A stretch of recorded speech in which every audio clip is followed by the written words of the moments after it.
One of the Photoshop secrets that you're discovering already is that enhancing color and tone isn't that difficult. And here, we're going to yet again take a look at an example how we can really easily improve this photograph. Now in this particular scene, when I pulled it up on my computer, I thought, wow, what interesting colors. I love this. I love the tones. But whenever you see something, you always have to ask yourself, what else can I do? And here we'll examine how we can use blending modes and adjustment layers in order to bring out some of the tones that are already in this photograph. Well, for starters, let's simply click on our curves adjustment layer icon. Next, in order to have a good workflow, let's examine how we can quickly change the blending mode to soft light. Here's how you do it. Press the V key to select the Move tool. Next, on a Mac, press Shift Option. On Windows, press Shift Alt and then the letter F. There you'll see it will take this to a blending mode of soft light. Perfect. From here we can then lower the opacity and dial in just the right effect. And I like using the soft light blending mode because it's so easy, it's so efficient. Check out the colors. Here's our before and now our after. Already the image is looking better. Alright, well let's click in the background. Next thing I want to do is focus in on this path here. Press the W key to choose your quick select tool and then go ahead and click and drag across this area of the photograph. In this case, I'll hold down Option or Alt, cleaning up some of these edges.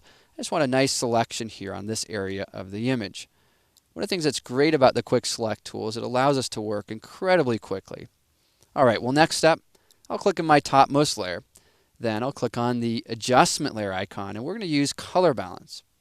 Now if we click Color Balance right now, it will create color balance with a mask.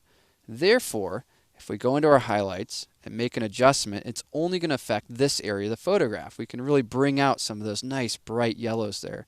So I'll go ahead and make that a little bit more yellow and red. Midtones, bring out some of those yellows a little bit more there as well. And again, just modify that color. Bring out some of those tones that already exist. I'm just drawing them forward. All right, well what about some of the other colors? Well, let's say we want to add a bit more blue to that background. Well, there's a really easy way to do that. We can duplicate this layer by pressing Command or Control J. Next, invert the mask. To do that, press Command or Control I. This adjustment is now affecting everything but this path. And while that adjustment looks interesting, that's not what I'm looking for. So I'll click on this Reset button right here. It takes all the values back to their default. Now all that I want to do is just bring out some of the blues. Maybe a little bit more cyan there, a little less purple in that. And even that simple adjustment right there looks really interesting. Here's that before and then after. Next step, of course, go back. Lower the opacity to mix up your amount so you have it exactly where you want it.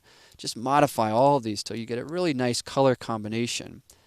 And what's interesting about this is that if we look at the before, here's what we initially thought was vivid and intriguing.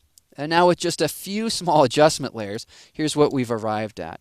And it's so fascinating to see how this really comes together simply by using curves and blending modes and also adjustment layers like color balance with masks.